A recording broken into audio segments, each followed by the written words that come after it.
দাবি তুলছে, আমরা তো তাদের বিরুদ্ধে ইনশাআল্লাহ মানহানির কেস দেব, আল্লাহ যদি কবুল করে। আসসালামু আলাইকুম দর্শক।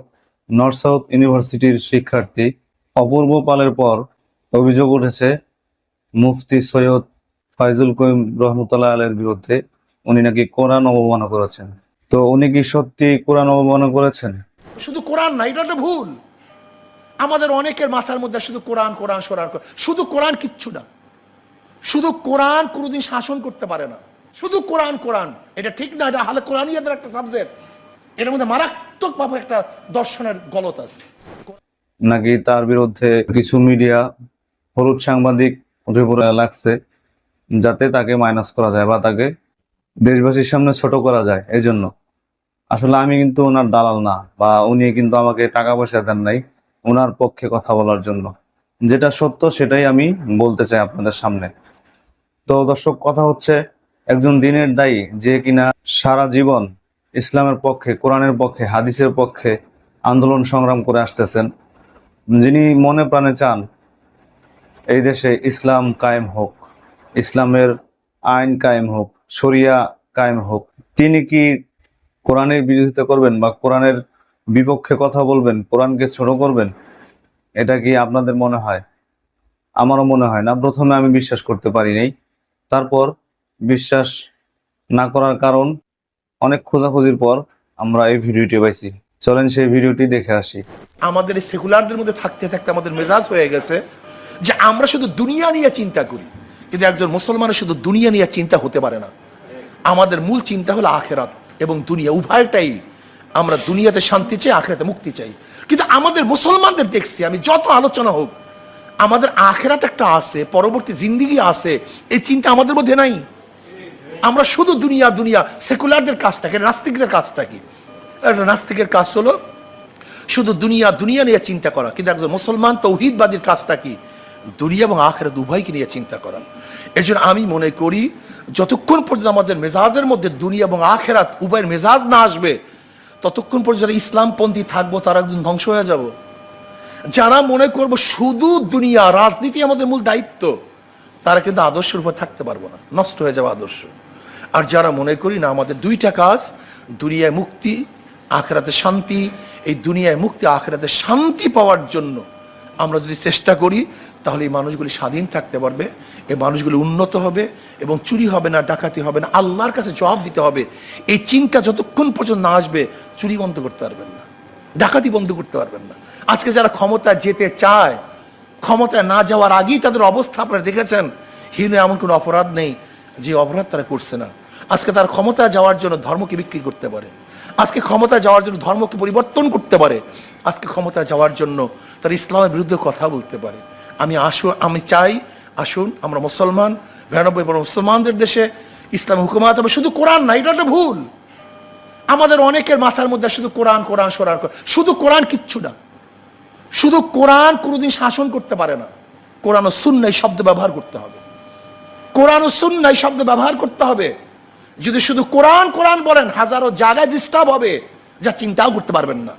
এর জন্য আমি প্রত্যেকটা বক্তব্যকে বলবো, যখনই বলুন কোরআন সুন্নাহ, কোরআন সুন্নাহ, কোরআন সুন্নাহর আইন। শুধু কোরআন কোরআন এটা ঠিক না, এটা হালে কোরআনিয়াদের একটা সাবজেক্ট। এর মধ্যে মারাত্মকভাবে একটা দর্শনের গলত আছে। কোরআন ও সুন্নাহ, কোরআন ও সুন্নাহ। কেন কোরআন হাজারো, যেমন নামাজের কথা বলছে কোরআন, কিন্তু 5 ওয়াক্তের ব্যাখ্যা কোরআনের মধ্যে নেই। ইন্নাস সালাতা কানাত আলাল মুমিনিনা কিতাবাম মাওকুতা, ওয়াক্ত মতো নামাজ পড়া, কোন ওয়াক্ত কোন সময় শুরু হবে এটা কোরআনের মধ্যে ব্যাখ্যা নেই। আপনি কিভাবে নামাজ পড়বেন আমাকে বলেন তো? রোজার গোটা ব্যাখ্যা, কিভাবে রোজা রাখতে হবে, কিভাবে রোজা ছাড়তে হবে, কোন সময় রোজা রাখতে হবে, কোন সময় রোজা ছাড়তে হবে, এর ব্যাখ্যা কোরআনের মধ্যে নাই। আপনি কোরআন দিয়ে কি করবেন আমাকে বলেন তো? হজের পুরো ব্যাখ্যা কোরআনের মধ্যে নেই, জাকাতের পুরো ব্যাখ্যা কোরআনের মধ্যে নেই। চুরি করলে কি পরিমাণ চুরি করলে, কখন চুরি করলে, কোন অবস্থায় চুরি করলে, এর ব্যাখ্যা কোরআনের মধ্যে নাই। কাজে আপনাকে অবশ্যই মনে রাখতে হবে শুধু কোরআন কোরআন, এর মধ্যে শুভঙ্করের ফাঁকি, এটা আহলি কোরআনিয়াতের একটা স্লোগান। খুব হুঁশ রাখতে হবে, কোরআন ও সুন্নাহ, কোরআন ও সুন্নাহ। আর আমি মুসলমান, এই চেতনাকে যদি এস্টাবলিশ করতে পারেন, আমরা মুক্তি পাবো, এদের স্বাধীন থাকবে।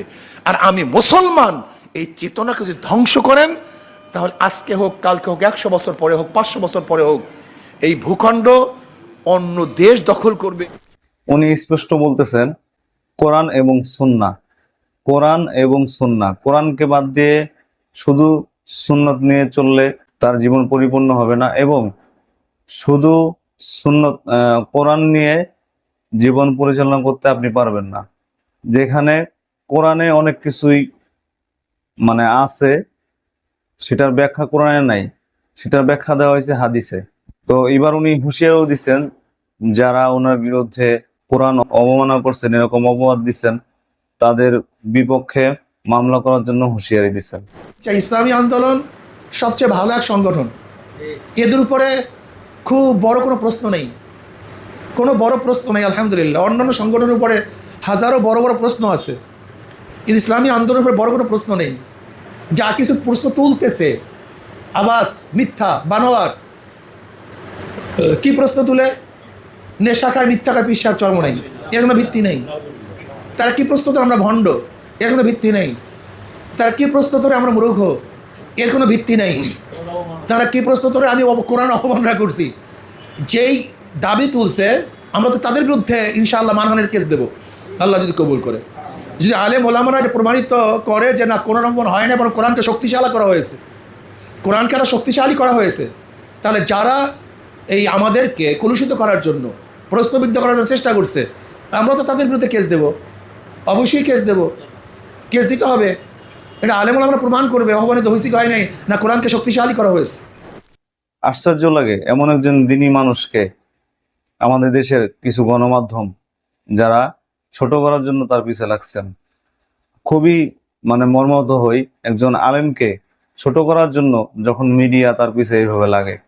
শুধু ফয়জুল করিম না, এরকম অনেক আলেমের বিরুদ্ধেই অপপ্রচার চালায় আমাদের বাংলাদেশের মিডিয়া, অতীতে চালাইছে, এখনো চালাচ্ছে। তো দর্শক, কিছু বলার নাই আসলে, শুধু এইটুকুই বলবো যে আপনারা গুজবে কখনো কান দিবেন না। যদি মিডিয়াতে, সোশ্যাল মিডিয়াতে এখন অনেক কিছুই সম্ভব, মানুষ অনেক কিছুই দেখতেছে। কাটছাটের দিন, মানে সোশ্যাল মিডিয়াতে অল্পতে বেশি ভিউ আনা যায় কিভাবে, এমন একটি ভিডিও মানুষ তৈরি করে যাতে অল্পতে বেশি ভিউ হয়। ভিউ ব্যবসায়ীদের জন্য খুবই এটা লাভজনক হয়েছে মুফতি ফাইজুল করিমের এই ভিডিওটি।